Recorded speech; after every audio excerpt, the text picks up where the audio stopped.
Hello दोस्तों, आज की वीडियो में आपका स्वागत है। सद्गुरु को तो हम सब जानते ही हैं।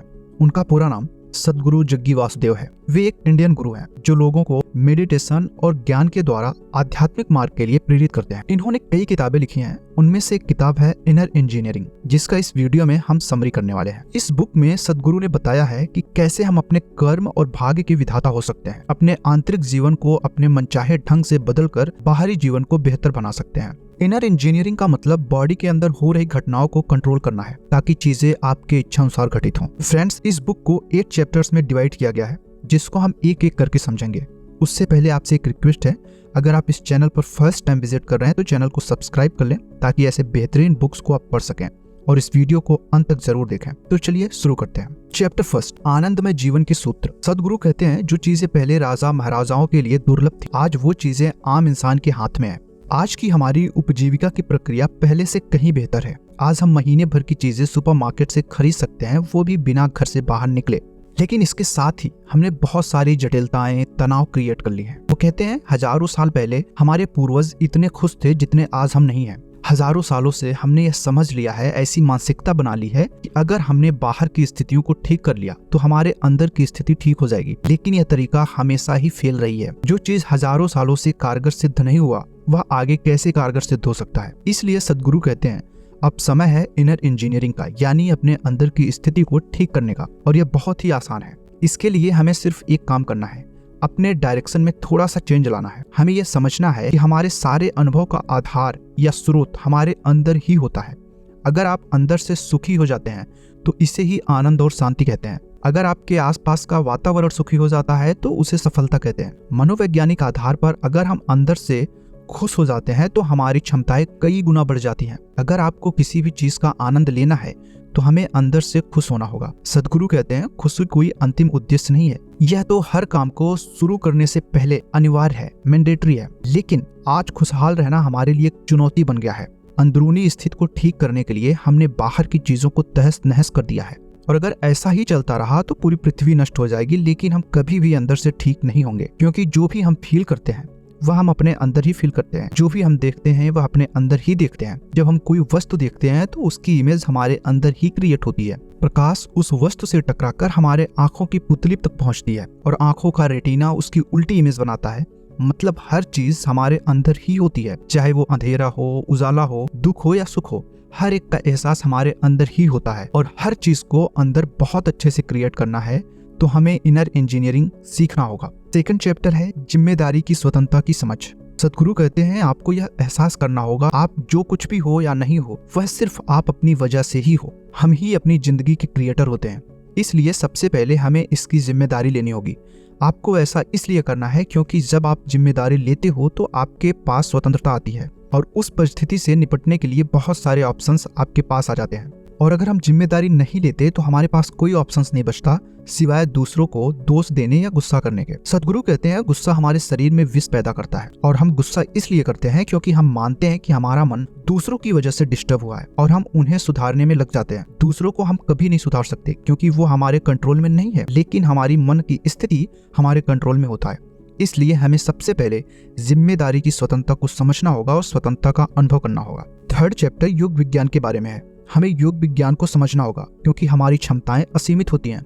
योग हमारी अंदर की स्थिति को वैसा ही रखता है जैसा हम उसे रखना चाहते हैं। जब अंदर की स्थिति में तालमेल आ जाता है तो हर चीज बहुत खूबसूरत तरीके से काम करने लगती है और तब हमारी सर्वोत्तम क्षमताएं प्रकट होने लगती हैं। कुछ धार्मिक लोग इंसान से जुड़ी हर खूबसूरत चीज को दूसरे लोक में बताते हैं।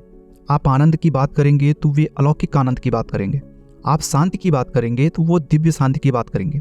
वे कहते हैं कि अगर हमें यह सारे एहसास करने हैं तो हमें दूसरे लोक में जाना पड़ेगा, यानी स्वर्ग लोक जाना पड़ेगा। और जीते जी तो यह पॉसिबल नहीं है। लेकिन सद्गुरु कहते हैं कि यह सब हमारे मानवीय गुण हैं। हमें इंसान रहते हुए ही यह सारी प्रेम, शांति और आनंद महसूस कर सकते हैं। ज्यादातर ईश्वर और स्वर्ग की बातें इसलिए होती हैं क्योंकि हम मनुष्य होने की विशालता को भूल गए हैं। योग हमें महामानव नहीं बनाता, बल्कि यह एहसास कराता है कि मानव होना ही अपने आप में महान है। सद्गुरु कहते हैं योग विज्ञान के अनुसार हमारे 5 शरीर होते हैं। First, physical body. जो भोजन हम ग्रहण करते हैं उससे जो शरीर बनता है उसे अन्नमय कोश कहते हैं, यानी physical body. Second, mental body. इसे मनोमय कोश यानी कि मानसिक शरीर कहते हैं। इस मानसिक शरीर में जो भी निगेटिव विचार आते हैं उसकी वजह से साइकोसोमैटिक डिसऑर्डर होता है। और इसका असर हमारे भौतिक शरीर पर भी आता है। फिजिकल बॉडी और मेंटल बॉडी दोनों एक दूसरे से जुड़े हुए हैं, कनेक्टेड हैं, क्योंकि हमारा दिमाग सिर्फ मस्तिष्क में ही नहीं होता है। हमारे शरीर की हर कोशिका की अपनी बुद्धिमत्ता होती है। हर कोशिका पूरी तरीके से एक मानसिक शरीर होता है। इसलिए मानसिक काया में जो बदलाव होता है उसका असर शरीर काया पर होता है, और शारीरिक काया में जो बदलाव होता है उसका असर हमारी मानसिक काया पर होता है। हमारा भौतिक शरीर अगर हार्डवेयर है तो मानसिक शरीर सॉफ्टवेयर होता है। Third, energy body. इसे प्राणमय कोश यानी कि ऊर्जा शरीर भी कहते हैं। ऊर्जा शरीर हमारे हार्डवेयर व सॉफ्टवेयर में ऊर्जा प्रवाहित करने का काम करता है। अगर ऊर्जा शरीर हमारा संतुलित रहता है तो हमारे मानसिक शरीर व भौतिक शरीर में कोई भी बीमारियां नहीं आती हैं। फोर्थ बॉडी है विजडम बॉडी। इसे ज्ञानमय शरीर भी कहते हैं। ज्ञान का मतलब जानकारी होता है और विशेष ज्ञान का मतलब असाधारण जानकारी होता है। हमारे शरीर का यह जो आयाम है इसमें असाधारण जानकारी होता है। यह पांचों इंद्रियों से परे होता है। And fifth, blissful body. इसे आनंदमय कोश कहते हैं। यह पूरे तरीके से अभौतिक होता है। शरीर के इस आयाम को अगर हम स्पर्श करते हैं तो हम पूरे तरीके से आनंदमय हो जाते हैं। इसमें समय और स्थान की सीमाएं खत्म हो जाती हैं।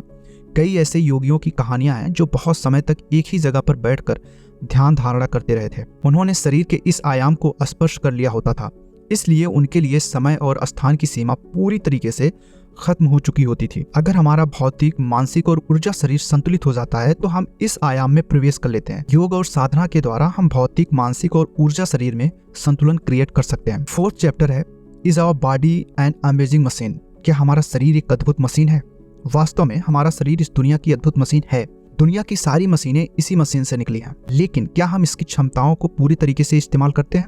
सदगुरु कहते हैं हम अपने शरीर की क्षमताओं का 1% भी इस्तेमाल नहीं करते हैं। सिर्फ जिंदा रहने के लिए और जिंदगी को चलाने के लिए हमारे शरीर की क्षमता का 1% से भी कम की जरूरत पड़ती है। हम हमारे शरीर से बहुत ही मामूली काम कर रहे हैं। ऐसा इसलिए हो रहा है क्योंकि हमारा जो बौद्धिक स्तर है वो भौतिक लेवल तक ही सीमित है। योग हमें सिखाता है कि हमारे शरीर की जो 5 इंद्रियां हैं उसके परे हम इसकी क्षमताओं को कैसे इस्तेमाल करें, क्योंकि हमारा जो शरीर है वह पूरे ब्रह्मांड को डाउनलोड करने की क्षमता रखता है। हम अगर अपने शरीर को सही स्थिति में रखते हैं तो ब्रह्मांड के बारे में पूरी जानकारी हासिल कर सकते हैं। और इसके लिए सदगुरु एक साधना बताते हैं, सांसों की साधना, ब्रीदिंग एक्सरसाइज। सदगुरु जी कहते हैं हर रोज 5 मिनट आपको मेडिटेशन की अवस्था में बैठना है, आंखें बंद करना है, सांसों को स्थिर होने देना है। सदगुरु बताते हैं कि एक आम इंसान 1 मिनट में 12 से 15 बार सांस लेता है। अगर यह सांसें 12 पर स्थिर हो जाती हैं तो आपके वातावरण में क्या बदलाव होने वाला है इसके प्रति आप ग्रहणशील हो जाते हैं। आपको समझ आने लगता है कि आसपास के वातावरण में क्या बदलाव होने जा रहा है। और अगर यह सांसें 9 पर स्थिर हो जाती हैं तो आप प्राणियों की भाषा समझने लग जाते हैं। और अगर यह सांसें 6 पर स्थिर हो जाती हैं तो आप इस पृथ्वी के बदलाव के प्रति संवेदनशील हो जाते हैं। वहीं अगर यह सांसें 3 पर स्थिर हो जाती हैं तो सदगुरु कहते हैं कि आप सृष्टि की कृपा के प्रति पूरी तौर पर ग्रहणशील हो जाते हो। लेकिन हमें अपनी सांसों को न तो जबरदस्ती बढ़ाना है और न ही उसे जबरदस्ती कम करना है। बस आपको प्रैक्टिस करते रहना है और धीरे धीरे सांसें स्थिर होने लगती हैं। 5th चैप्टर भोजन के बारे में है। आपको अपने शरीर की क्षमताओं को बढ़ाने के लिए भोजन की तरफ भी ध्यान देना होगा। आपको क्या खाना है यह बात शरीर ही आपको बताता है। जिस प्रकार के भोजन से आपको बहुत एनर्जेटिक महसूस होता है उसी भोजन को आपको ग्रहण करना चाहिए। एक फैक्ट आपको समझना चाहिए, अगर आप कच्चा मांस खाते हो तो उसे हमारे सिस्टम से बाहर आने के लिए 70 से 72 घंटे लगते हैं। और अगर आप पका हुआ मांस खाते हो तो इसके लिए 50 से 52 घंटे। अगर आप पकी हुई सब्जी खाते हो तो उसके लिए 24 से 28 घंटे लगते हैं। और अगर आप कच्ची सब्जी खाते हो तो उसके लिए 12 से 15 घंटे लगते हैं। वहीं अगर आप फल का सेवन करते हो तो 2 से 3 घंटे लगते हैं। अब आपके काम का स्वरूप कैसा है, आपकी तासीर कैसी है, उसके हिसाब से आपको अपना भोजन चुनना है। इसके साथ साथ आपको अपने पाचन तंत्र को भी समझना होगा। जो भोजन हम ग्रहण करते हैं उसके हिसाब से हमारा शरीर क्षार या अम्ल प्रोड्यूस करता है। लेकिन अगर आप एक साथ कई प्रकार के भोजन खा रहे हो तो हमारा शरीर कंफ्यूज हो जाता है। तब वह एक साथ अम्ल व क्षार प्रोड्यूस करता है और यह खाना काफी देर तक हमारे पेट में रहता है और जल्दी बाहर न आने की वजह से वह पेट में सड़ने लगता है। 6th चैप्टर है उपवास का हमारे शरीर के लिए महत्व। सदगुरु कहते हैं हमारे शरीर का चक्र 48 से 40 दिनों में पूरा होता है। इस चक्र काल में 3 दिन ऐसे होते हैं जिसमें हमारे शरीर को भोजन की जरूरत नहीं पड़ती। वह 3 दिन हम बिना भोजन के रह सकते हैं क्योंकि वह हमारे शरीर की सफाई का समय भी होता है। लेकिन 48 से 40 दिन में वह 3 दिन कौन कौन से हैं यह समझना हमारे लिए मुश्किल है, क्योंकि हम अपने शरीर के प्रति ज्यादा संवेदनशील नहीं रहते हैं। इसलिए हमारे ऋषि मुनियों ने एकादशी को उपवास का दिन रखा। यह दिन महीने में 2 बार आता है और इस दिन उपवास कर सकते हैं। 7th चैप्टर है मन का महत्व, जो कि मोस्ट इंपॉर्टेंट चैप्टर है। सदगुरु बताते हैं कि हमें इनर इंजीनियरिंग के लिए अपने मन को भी समझना होगा। सदगुरु हम सबसे एक सवाल करते हैं, आप जिंदगी को जीने वाले व्यक्ति बनना चाहते हो या फिर जिंदगी के बारे में सोचने वाले व्यक्ति? क्योंकि ज्यादातर लोग अपनी जिंदगी का 90% हिस्सा जिंदगी के बारे में सोचने में लगा देते हैं। हम सबको पता है हमारी पृथ्वी समय से घूम रही है, यह एक अलौकिक घटना है। सारी आकाश गंगा समय से चल रही है, पूरा ब्रह्मांड बहुत परफेक्ट तरीके से काम कर रहा है, लेकिन हमारे दिमाग में एक छोटा सा घटिया सा विचार आता है, फिर हमारा पूरा दिन खराब कर देता है। क्योंकि हमारी बुद्धि किसी पार्टिकुलर चीज से अपनी पहचान जोड़ लेती है, जिससे भी हम पहचान जोड़ लेते हैं उसी के हिसाब से हमें विचार आने लगते हैं। अगर हम मान लेते हैं कि हम एक इंसान है तो उसी प्रकार के विचार हमें आएंगे, उसी प्रकार की भावनाएं महसूस होंगी। अगर हम अपने आप को किसी राष्ट्र या धर्म के साथ जोड़ लेते हैं तो हमारा मन उसी दायरे में काम करने लगता है, उसी प्रकार के विचार हमें आने शुरू हो जाते हैं। लेकिन जब मृत्यु आती है तो हमारी सारी पहचान खत्म हो जाती है। सदगुरु कहते हैं अगर आप मृत्यु आने से पहले सजग हो गए तो ये सारी परेशानियां हमें जीवन में दोबारा कभी नहीं आएंगी। 8th चैप्टर अध्यात्म के अनुसार मानव मन के प्रकार। हमारा मन 5 स्थितियों में रह सकता है। पहली स्थिति है निष्क्रिय मन। यह मन इंसानों से कम लेकिन प्राणियों से ज्यादा निकट होता है। अगर आप इसे और ऊर्जावान बनाते हो तो यह सक्रिय मन बन जाता है, मतलब यह बहुत सारी जगहों पर भटकता है।